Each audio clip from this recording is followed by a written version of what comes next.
জন্মের আগে প্রিয় নবী বাবা হারালেন, 6 বছর বয়সে মা হারালেন, 8 বছর বয়সে দাদা হারালেন, এবার আছে শুধু একজন চাচা।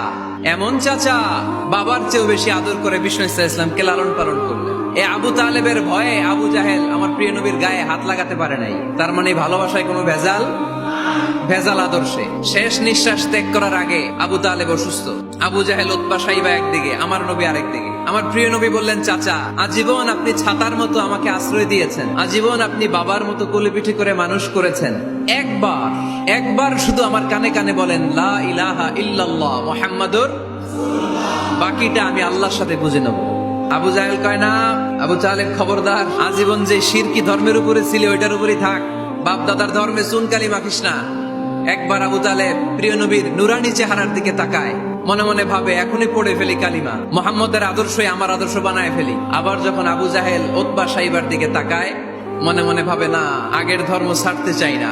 এই দোটানা অবস্থা থেকে শেষ নিঃশ্বাস ত্যাগ করার আগে আবু তালেব এটা বলে মারা গিয়েছে, আলা মিল্লাতি আব্দুল মুত্তালিব, আমি আব্দুল মুত্তালিবের শিরকি ধর্মের উপর থেকে শেষ নিঃশ্বাস ত্যাগ করলাম। তার মানে আল্লাহর দেয়া বিধান অনুযায়ী সে জান্নাতি না জাহান্নামী? শুধু যে নবীরে ভালোবাসছিল কোনো কাজে আসছে? কথা বলেন। তাহলে শুধু ভালোবাসা আমারে বাঁচাতে পারবে না।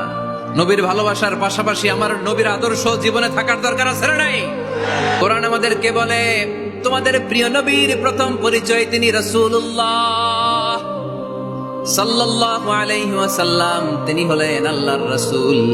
তার সাথে যারা থাকে তারা কাফেরদের ব্যাপারে বজ্র কঠোর, মুমিনদের ব্যাপারে পুষ্পকোমল। সুবহানাল্লাহ পড়েন। আবার কোরআন বলে, ওমা মুহাম্মাদুন ইল্লা রাসূলুন ক্বাদ খালাত মিন ক্বাবলিহির রুসুল, মুহাম্মদ রাসূল ছাড়া অন্য কেউ নন, তার আগে এরকম অনেক রাসূল দুনিয়ায় এসে আবার বিদায় নিয়েছে। ঠিক কি না?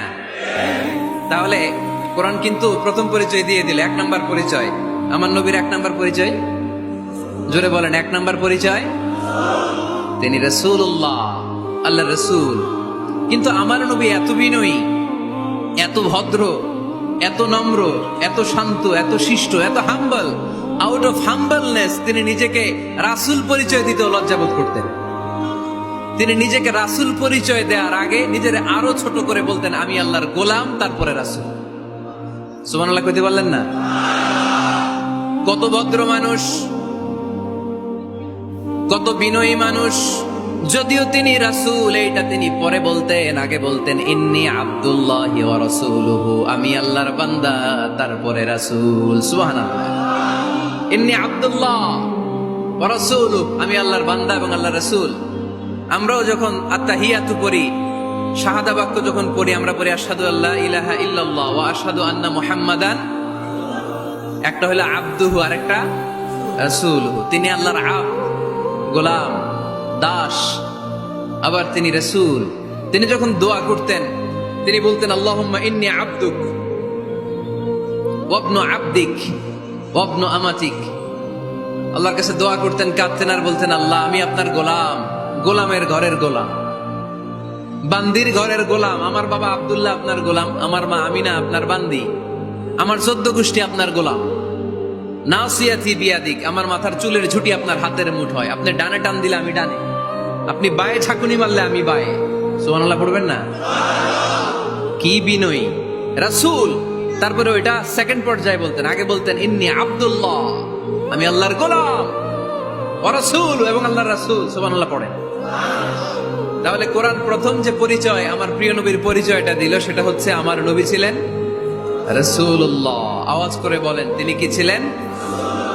মুহাম্মাদুন রাসূলুল্লাহ। এটা কোরআনের ভাষ্য। আমার সাথে সাথে বলেন, মুহাম্মাদুন রাসূলুল্লাহ। মুহাম্মদ সাল্লাল্লাহু আলাইহি ওয়াসাল্লাম হচ্ছেন আল্লাহর রাসূল। তবে তার জীবনের 2টা ডাইমেনশন। এক ডাইমেনশনে তিনি গোলাম, কার? আর এক ডাইমেনশনে তিনি রাসূল, কার? তাহলে আমার নবীর প্রথম পরিচয় ক্লিয়ার। প্রথম পরিচয় কি? রাসূলুল্লাহ। আওয়াজ করে বলতে হবে, প্রথম পরিচয় কি? এবার কোরআনকে যদি বলি, কোরআন বুঝলাম তিনি নবী, রাসূল, রাসূল তার প্রথম পরিচয়। এবার তার আর কোনো পরিচয় আছে কিনা বলো? কোরআন বলে আছে। তিনি শুধু রাসূল না, তিনি শেষ রাসূল। তিনি শুধু নবী না, তিনি শেষ নবী। He is the last messenger. আদম আলাইহিসসালাম থেকে আরম্ভ করে ঈসা আলাইহিসসালাম পর্যন্ত নবী আসার যে ধারাবাহিকতা, এই ধারাবাহিকতা আল্লাহ তাআলা বিশ্ব নবীর মাধ্যমে ক্লোজ করে দিয়েছেন। ওনার পরে আর কোন নবী আসবে? ওনার পরে আর কোন রাসূল আসবে? এজন্য কোরআন বলে, মা কানা মুহাম্মাদুন আবা আহাদিম মির রিজালিকুম ওয়ালাকিন রাসূলুল্লাহি ওয়া খাতামান নাবিয়্যিন। খাতামান নাবিয়্যিন, he is the last messenger, শেষ নবী। তারপরে কোনো নবী নাই, তারপরে কোনো রাসূল নাই। এখন যদি কেউ দাবি করে আমি নবী, হ্যাঁ, কি চলবে? খালি মাইর চলবে, আওয়াজ ছাড়া। মাইর হবে, আওয়াজ হবে। মুসাইলামাতুল কাজ্জাব দাবি করছিল আল্লাহ রাসূল সাল্লাল্লাহু আলাইহি ওয়াসাল্লামের জামানায়, এসে বলে, মুহাম্মদ আর নবুয়া নিসফুন লি নিসফুন লাক, নবুয়তি অর্ধেক আমার অর্ধেক তোমার, আমারটা আমারে বুঝায় দাও। আল্লাহ রাসূল বললেন, তুই তো খুবই খারাপ, তুই শুধু মুসাইলামা না, তুই মুসাইলামাতুল কাজ্জাব, তুই মিথ্যাবাদী ভণ্ড মুসাইলামা। আমার নবী যা করতো নবীরও কপি করতো, ফলো করতো। আমার নবী লোনা পানির কুয়ার মধ্যে ফু দিলে ওই লোনা পানির ওইটাকে মিঠা পানির কুয়া বানাই দিত কে? ও ওর এলাকায় এরকম করতো। লোনা পানির মধ্যে ফু দিলে আগে মানুষ যাও মুখে দিতে পারতো, এখন এটা মুখেও দিতে পারে না। আমার নবী নবজাতক বাচ্চার মাথায় হাত বুলাই দিলে মাথার চুল বেড়ে যেত। তো এই বেয়াদব ওর এলাকায় যে বাচ্চার মাথায় হাত বুলাই দিলে চুল বড় হওয়া তো দূরের কথা, ওই বাচ্চাগুলো ছিল আজীবন টাক মাথা।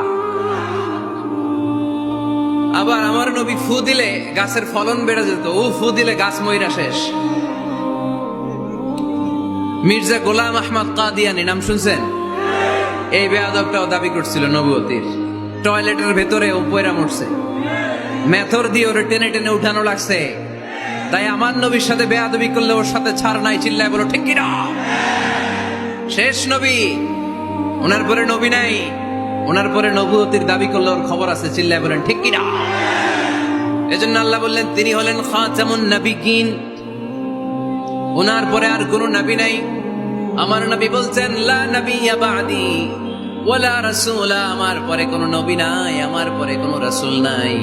তবে লাউ কানা বা'দি নাবিয়্যুন লাকানা উমর, আমার পরে নবী হওয়ার যোগ্যতা যদি কারো থাকে, আমার ওমরের ওই যোগ্যতা আছে। আবার মুসলিম শরীফের বর্ণনায় বিশ্বনবী চমৎকার এক হাদিস বললেন, যিনি বললেন, মাসালি ওয়া মাসালুল আম্বিয়া মিন ক্বাবলি কামাসালি রাজুলিন বানা বাইতান, আমার দৃষ্টান্ত আর আমার আগের সব নবীদের দৃষ্টান্ত ওই ব্যক্তির মতো, যেই ব্যক্তি একটি ঘর বানিয়েছে। কি বানিয়েছে? চমৎকার, চোখ ধাঁধানো সৌন্দর্য দিয়ে ঘর। এই ঘরের ভুল ধরার মতো কোনো ভুল নাই।